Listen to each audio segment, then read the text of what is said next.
Welcome friends, मैं Kritika सेवार्थ classes से आपके लिए फिर लाई हूँ फिजिक्स के 20 इम्पोर्टेंट क्वेश्चंस जो कई परीक्षाओं में उपयोगी साबित हो सकते हैं। तो चलिए शुरू करते हैं और पहला प्रश्न देखते हैं। पहला प्रश्न है, निम्नलिखित में से कौन सा पदार्थ लेंस के लिए प्रयुक्त नहीं किया जा सकता? तो जल, प्लास्टिक और कांच से लेंस बनाए जा सकते हैं, लेकिन मिट्टी से लेंस नहीं बनाए जा सकते। दूसरा प्रश्न है, उत्तल लेंस की क्षमता होती है। तो उत्तल लेंस की क्षमता हमेशा धनात्मक होती है। लेंस की क्षमता मापी जाती है, तो लेंस की क्षमता को हमेशा डायोप्टर में मापते हैं फ्रेंड्स। चौथा प्रश्न देखते हैं, हीरा का अपवर्तनांक है। तो हीरा का अपवर्तनांक होता है 2.42 और हीरा पूर्ण आंतरिक परावर्तन के कारण ही चमकता है। अब अपवर्तनांक क्या होता है यह भी जान लेते हैं। तो किसी माध्यम जैसे हवा, पानी आदि का अपवर्तनांक वह संख्या है जो यह बताती है कि उस माध्यम में विद्युत चुंबकीय तरंग जैसे प्रकाश की चाल किसी अन्य माध्यम की अपेक्षा कितने गुना कम या ज़्यादा है। नेक्स्ट प्रश्न देखते हैं, पानी से भरी बाल्टी की गहराई कम दिखती है, इसका कारण है। तो इसका कारण होता है प्रकाश का अपवर्तन। अब अपवर्तन क्या होता है यह भी समझ लेते हैं। जब प्रकाश किरण एक माध्यम से दूसरे माध्यम में प्रवेश करती है तो वह अपने मार्ग से विचलित हो जाती है। जब प्रकाश किरण विरल माध्यम से सघन माध्यम में जाती है तो अभिलंब की ओर झुक जाती है। इसके विपरीत जब प्रकाश किरण सघन माध्यम से विरल माध्यम में जाती है तो वह अभिलंब से दूर हट जाती है। नेक्स्ट देखते हैं, पानी में डाली हुई छड़ी टेढ़ी दिखती है, इसका कारण। तो इसका कारण भी प्रकाश का अपवर्तन हो जाएगा। नेक्स्ट प्रश्न देखते हैं, दर्पण की चौड़ाई को दर्पण का कहा जाता है। तो दर्पण की चौड़ाई को दर्पण का द्वारक कहा जाता है फ्रेंड्स। नेक्स्ट देखते हैं, सोलर कुकर में प्रयोग किए जाते हैं। तो जो सोलर कुकर होता है उसमें अवतल दर्पण का उपयोग किया जाता है। सोलर कुकर सभी जानते हैं जो सूर्य की रोशनी में खाना पकाता है। अब अवतल दर्पण क्या होता है? तो जो अवतल दर्पण होता है वह प्रकाश को अंदर की ओर प्रतिबिंबित करता है। इसमें प्रतिबिंब वास्तविक व उल्टा दिखाई देता है। अवतल दर्पण का उपयोग टॉर्च, सर्च लाइट, हेडलाइट आदि में किया जाता है। नेक्स्ट प्रश्न देखते हैं, रोगियों के नाक, कान, गले आदि की जांच के लिए डॉक्टर प्रयोग करते हैं। तो इसके लिए भी अवतल दर्पण का उपयोग किया जाता है।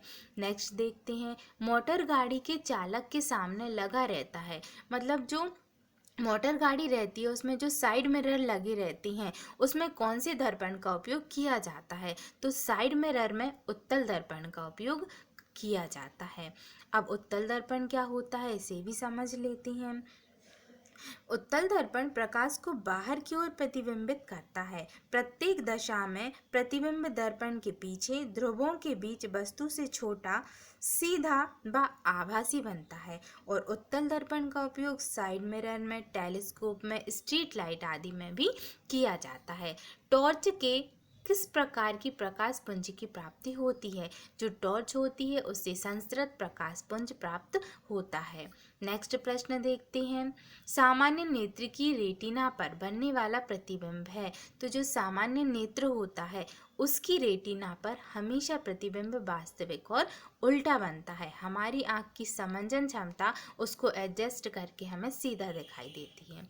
नेक्स्ट देखते हैं, नेत्र लेंस में समायोजन की क्रिया होती है। तो जो समायोजन एडजस्टमेंट होता है वो सिलियरी पेशियों द्वारा होता है। नेक्स्ट प्रश्न देखते हैं, किसी नेत्र का निकट बिंदु है।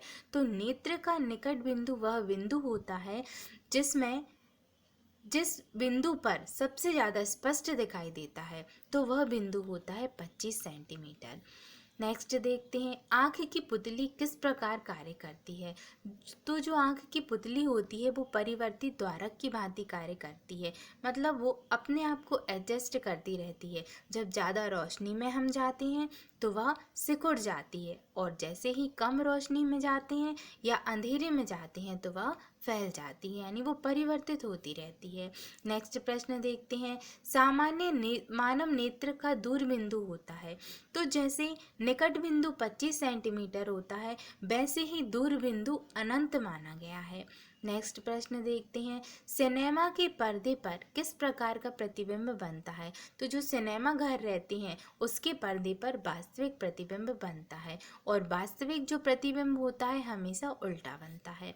नेक्स्ट प्रश्न देखते हैं, कौन सा रंग जिसका खतरे के सिग्नल में उपयोग होता है? तो सभी जानते हैं खतरा यानी लाल रंग, तो खतरे के सिग्नल के रूप में उपयोग होगा लाल रंग का। नेक्स्ट प्रश्न देखते हैं, किलोवाट घंटा मात्रक है, तो किलोवाट घंटा जो होता है वो मात्रक है काय का? ऊर्जा का, और 1 किलोवाट बराबर होता है 1000 वाट। नेक्स्ट प्रश्न देखते हैं, विद्युत बल्ब का फिलामेंट होता है, तो जो विद्युत बल्ब है उसका फिलामेंट बना होता है टंगस्टन का। अगर वीडियो पसंद आई है तो लाइक करें, सब्सक्राइब करें और देखते रहें। धन्यवाद।